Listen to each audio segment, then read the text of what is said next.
નમસ્કાર વિદ્યાર્થી મિત્રો, અમારી યુટ્યુબ ચેનલ જ્ઞાન સાગરમાં આપનું સ્વાગત છે. આજે આપણે જોઈ રહ્યા છીએ ધોરણ 8 વિષય હિન્દી, જેનો પાઠ છે બીજો ઈદગાહ. એના સ્વાધ્યાયના પ્રશ્નના જવાબનું સોલ્યુશન આપણે જોવાના છીએ. એથી પહેલાં આપ જો અમારી ચેનલ પર નવા હોય તો ચેનલને સબસ્ક્રાઈબ કરો, વિડીયોને લાઇક કરો, મિત્રો સાથે શેર કરો અને બેલ નોટિફિકેશન ઓન કરો કે જેથી આપને અમારા તમામ નવા વિડીયોઝની અપડેટ મળતી રહે. તો ચાલો જોઈએ. ધોરણ 8 વિષય હિન્દી, પાઠ છે 2 ઈદગાહ. એના અભ્યાસના પ્રશ્નોના જવાબ જોઈ લઈએ આપણે પહેલા. જેનો પહેલો પ્રશ્ન છે, નિમ્નલિખિત प्रश्नों के उत्तर दीजिए. જેનો પહેલો પ્રશ્ન, हामिद ने चिमटा ही क्यों खरीदा? एनो जवाब જોઈએ तो हामिद को लोहे की दुकान पर चिमटा देखकर ख्याल आया कि दादी के पास चिमटा नहीं है. तवे से रोटियां उतारते समय उसकी उंगलियां जल जाती है.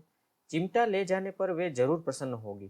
चिमटा होने पर उसकी उंगलियां नहीं जलेगी और घर में एक काम की चीज भी हो जाएगी.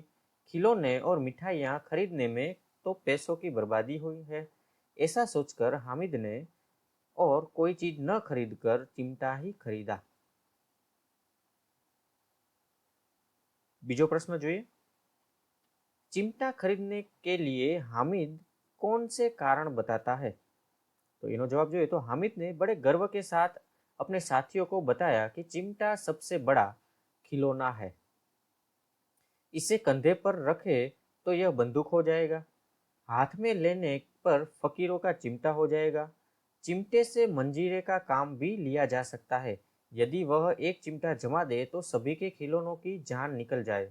इसका चिमटा तो बहादुर शेर है. वह आग, पानी में, आंधी तूफान में बराबर डटा रहेगा. इस प्रकार हामिद ने चिमटा खरीदने के पीछे कई कारण बताए और उसकी सर्वोपरिता सिद्ध की. प्रश्न 3 જોઈએ. बूढ़ी अम्मा का क्रोध स्नेह में क्यों बदल गया? हामिद के चिमटा लाने पर अम्मा को दुख हुआ. उसे हामिद की नासमझी पर क्रोध भी आया. हामिद ने दादी से कहा कि रोटियां पकाते समय तुम्हारी उंगलियां जल जाती थी, इसलिए मैं चिमटा लाया हूँ. यह सुनकर बूढ़ी अम्मा का क्रोध स्नेह में बदल गया. हामिद के त्याग, सद्भाव और विवेक पर वो न्योछावर हो गई. आगे જોઈએ. प्रश्न 4. अब आप चिमटे के प्रयोग की तरह रुमाल के विविध प्रयोग बताइए. रुमाल का उपयोग हाथ, मुंह और पसीना पोंछने में किया जाता है. उसके अन्य उपयोग भी है, जैसे तेज धूप में उसे सिर पर बांध सकते हैं. हल्की बारिश में भी वह कुछ हद तक सिर को भीगने से बचा सकता है. थैली न होने तो वह शाक सब्जी आदि बांधने के काम आ सकता है.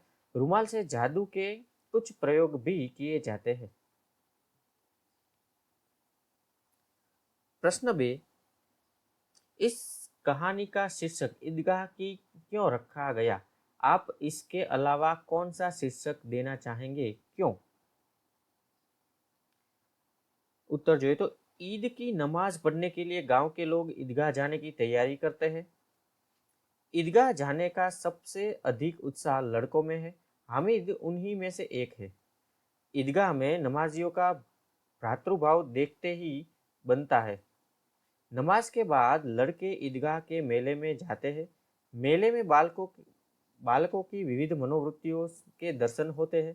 कहानी के मुख्य पात्र हामिद के चरित्र की उनकी अनेक विशेषताएं ईदगाह के मेले में ही प्रकट होती है. इस प्रकार कहानी की मुख्य प्रवृत्ति का केंद्र ईदगाह होने से इस कहानी का शीर्षक ईदगाह रखा गया है. आगे. ईदगाह के अलावा मैं ये कहानी का अन्य शीर्षक देना चाहूँगा, हामिद ईदगाह के मेले में, हामिद और उसका चिमटा आदि. कहानी का उद्देश्य और आदर्श इन शीर्षकों से जुड़ा हुआ है. आगे प्रश्न 3 જોઈએ. निम्नलिखित परिच्छेद को पढ़कर नीचे दिए गए प्रश्नों के उत्तर दीजिए. એટલે કે આ પેરેગ્રાફ આપણે વાંચવાનો છે. વાંચી અને પછી નીચે પ્રશ્નો આપેલા છે, એ પ્રશ્નોના જવાબ આપણે આપવાના છે. તો સીધા જ આપણે પ્રશ્નોના જવાબ જોઈએ तो पहलो प्रश्न है कि ऐतिहासिक ग्रंथों में परोपकार के कौन कौन से उदाहरण मिलते हैं। तो एना जवाब तरीके જોઈએ तो ऐतिहासिक ग्रंथों में परोपकार के कई उदाहरण मिलते हैं। જેમ કે પેલું છે महर्षि दधीची ने मानव कल्याण पर मालोकणिहार तथा असुरों के विनाश के लिए अपना शरीर त्याग दिया था। राजा शिबी ने अपने अंग का दान देकर एक कबूतर के प्राण बचाए थे। त्रीजू महर्षि दयानंद ने विष मिलाकर प्राण लेने वाले रसोई जगन्नाथ की जान धन देकर बचाई थी। बीजो प्रश्न, ऋषि मुनियों ने हमें क्या सीख दी है। ऋषि मुनियों ने हमें सीख दी है कि निराश्रित એટલે કે बेघरों को आश्रय दो, दीन दुखियों और वृद्धों की शारीरिक तथा आर्थिक मदद करो, भूखों को भोजन कराओ और यदि आप विद्वान हो तो विद्या का प्रचार करो। प्रश्न 3, देश एवं समाज की उन्नति किस प्रकार होगी। यदि सभी लोग अपनी स्वार्थ और शक्ति के अनुसार परोपकार करते रहे तो देश और समाज की उन्नति होगी। प्रश्न 4 જોઈએ, વિલોમ શબ્દ લીખીએ, આશ્રિત અને અવનીત। તો આશ્રિત તો અનાશ્રિત અને અવનીત તો ઉન્નતિ, अवनति तो उन्नति। प्रश्न 5 જોઈએ तो परिच्छेद के आधार पर अपने साथियों से पूछने के लिए 3 प्रश्न बनाइए। पहलो प्रश्न જોઈએ तो कि भारतीय समाज में युगों से क्या प्रवाहित होती रही है। तो परोपकार की गंगा। बीजू જોઈએ तो सभी धर्मों का मूल क्या है। અને ત્રીજું જોઈએ तो परोपकार के लिए लोग क्या क्या करते हैं। આગળ જોઈએ प्रश्न 6, इस परिच्छेद को उचित शीर्षक दीजिए। तो उचित शीर्षक तरीके જોઈએ तो परोपकार की महिमा। प्रश्न 4 જોઈએ, तुम भी हामिद की तरह किसी न किसी मेले में गए होगे, वहां तुमने क्या क्या खरीदा और क्यों। तो ये જોઈએ એના જવાબમાં આપણે જોઈએ, दिसंबर के आखिरी हफ्ते में हमारे यहाँ से कुछ दूर भवानी मंदिर के पास मेला लगता है, इसे भवानी मेला कहते हैं। पिछली बार मैं भी अपने मित्र के साथ इस मेले में गया था। मेले में तरह तरह की चीज़ों की दुकानें थी। समझ में नहीं आ रहा था कि क्या लूँ क्या न लूँ। मेरे पास ज़्यादा रुपये नहीं थे, इसलिए सोचा कि ज़रूरत की चीज़ें ही लूँ। मेरे पास लिखने के लिए अच्छा पेन नहीं था। दुकानदार के भरोसे दिलाने पर मैंने एक पेन खरीदा। ठंडी के दिनों में दादाजी के कानों में ठंडी हवा लगती थी, उनके लिए मैंने गुलूबंद खरीदा। छोटी बहन के लिए गुड़िया। मेरे मित्र ने भी अपनी ज़रूरत की चीज़ें खरीदी। शाम को हम घर लौटे। गुलूबंद पाकर दादाजी खुश हुए। गुड़िया पाकर छोटी बहन खुशी से उछल पड़ी।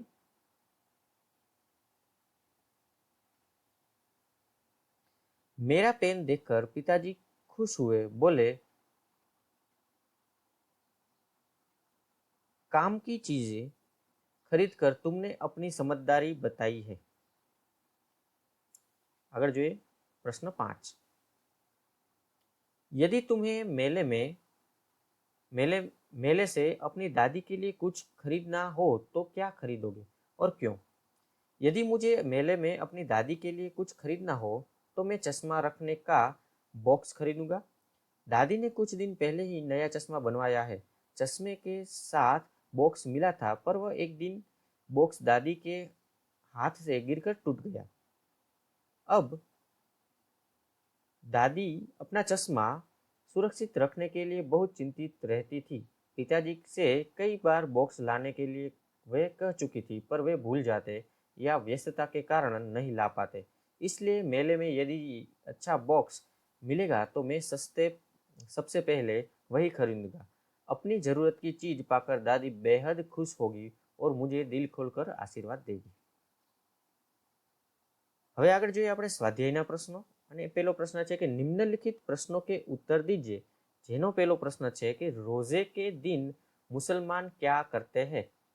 तो એનો જવાબ જોઈએ તો सूर्योदय से सूर्यास्त तक कुछ भी न खाने पीने का अर्थात उपवास को रोजा कहते हैं।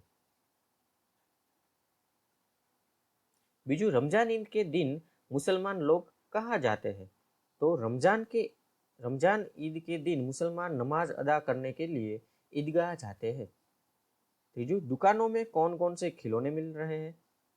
दुकानों में सिपाही, गुजरिया, राजा, वकील, भिश्ती, धोबिन आदि मिट्टी के खिलौने मिल रहे थे।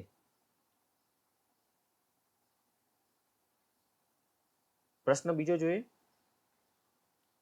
पेंसिल में लिखे गए शब्दों के समानार्थी और विरोधार्थी शब्द लिखिए। तो અહીંયા શીતલ, પ્રસન્ન, ગરીબ, અંધકાર, સ્નેહ અને પુરાની એના સમાનાર્થી અને વિરોધાર્થી આપણે લખવાના છે। તો પહેલા આપણે જોઈએ શીતલ, તો સમાનાર્થી ઠંડુ અને વિરોધી ઉષ્ણ। પ્રસન્ન તો ખુશ અને ખિન્ન। ગરીબ દિન એનું સમાનાર્થી થશે અને અમીર એનું વિરોધી થશે। અંધકાર તો અંધેરા સમાનાર્થી અને પ્રકાશ વિરોધાર્થી। સ્નેહ તો પ્રેમ અને ધૃણા। પુરાની તો प्राचीन અને નઈ। આગળ જોઈએ પ્રશ્ન 3, તો मुहावरे का अर्थ और वाक्य में प्रयोग कीजिए। तो પેલું છે બેડા પાર લગાના, તો એનો અર્થ થશે સંકટ से बचाना। અને એનો વાક્ય જોઈએ તો ભગવાન ही गरीबों का बेड़ा पार लगाता है। બીજું જોઈએ बाल बांका न होना, जरा भी नुकसान न होना। तो एनु वाक्य જોઈએ તો डाकुओं ने गोलियां चलाई थी पर किसी का बाल बांका न हुआ। ત્રીજું छाती पीट लेना, तो दुख प्रकट करना। અને એનું વાક્ય આપણે જોઈએ તો બેટા ગુસ્સે में आकर चला गया तो माँ ने छाती पीट ली। ચોથું दिल चीरना, तो बहुत दुख पहुंचना। અને એ વાક્ય તરીકે જોઈએ તો बेटे की बुरी करतूतों ने माँ का दिल चीर दिया। આગળ પ્રશ્ન 5 જોઈએ તો રૂપરેખા કે આધાર પર કહાની પૂર્ણ કીજીએ। તો અહીંયા આપણને મુદ્દાઓ આપેલા છે વાર્તાના, એ મુદ્દાનો ઉપયોગ કરી અને આપણે વાર્તા પૂર્ણ કરવાની છે। તો એ વાર્તા આપણે જોઈએ તો सच्ची माँ अथवा न्यायाधीश का फैसला, आ આપણે વાર્તાનું શીર્ષક રાખીશું। किसी नगर में दो स्त्रियां पास पड़ोस में रहती थी। उनमें एक स्त्री बड़ी चालाक और झगड़ालू थी, उसके कोई संतान नहीं थी। दूसरी स्त्री बड़ी सरल और मिलनसार थी, उससे उसके एक बेटा था। एक बार संतान वाली स्त्री अपने बच्चे को घर में अकेला छोड़कर बाहर गई हुई थी। मौका पाकर निसंतान स्त्री बच्चे को पालने से उठा कर ले गई, फिर वह फौरन बाहर चली गई। बच्चे के गुम हो जाने पर बच्चे की माँ बहुत दुखी हुई। उसने किसी तरह अपनी चोर पड़ोसन का पता लगाया और उसके पास जाकर अपना बच्चा मांगा। तब उसने कहा, यह मेरा बेटा है, मैं न दूंगी, जो चाहे सो कर लो। दोनों में खूब झगड़ा हुआ। तब लोगों ने उन्हें न्यायालय में जाकर झगड़े का निपटारा करने के लिए सलाह दी।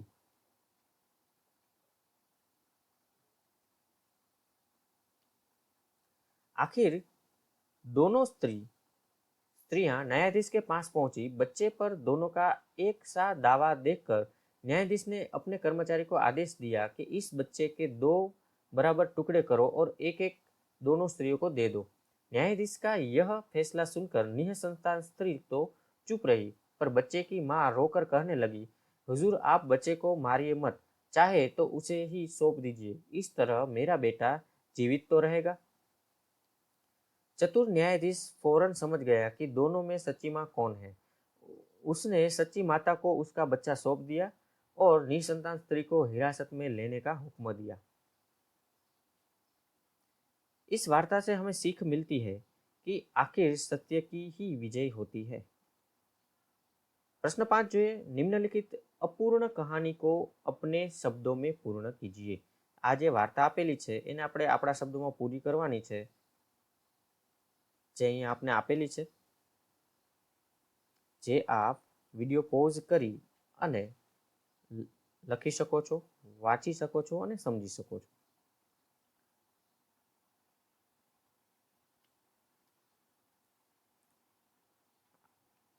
संपूर्ण वार्ता छे ए आपणे पूर्ण करेली छे। તો વિદ્યાર્થી મિત્રો, તમે વિડીયો પોઝ કરી અને આ વાર્તા છે એ તમે વાંચી અને લખી શકો છો. તો વિદ્યાર્થી મિત્રો, અહીંયા આપણે આ પાઠનું સોલ્યુશન પૂર્ણ કરીએ છીએ. ખૂબ ખૂબ ધન્યવાદ.